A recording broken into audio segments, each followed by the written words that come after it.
ગયા વર્ષે લોકસભાની ચૂંટણી થઈ 2024માં.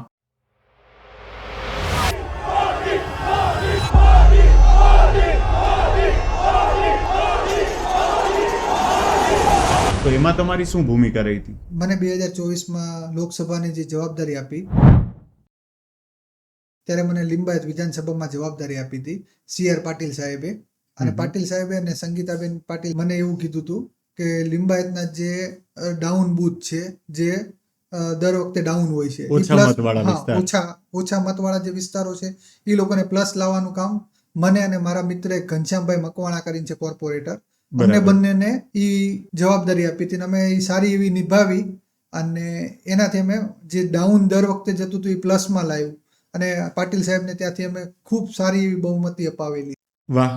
આમાં એક વાત સારી લાગી પિયુષભાઈ તમારી, કે પછી ગૌરક્ષક દળની આપણે વાત કરી, અખિલ ભારતીય હિન્દુ યુવા મોરચાની વાત કરી અને અત્યારે રાજકીય પક્ષોની વાત કરી. તમને જે જવાબદારી સોંપવામાં આવે એ પૂરેપૂરી તમે નિભાવેલી હોય છે ભૂમિકા.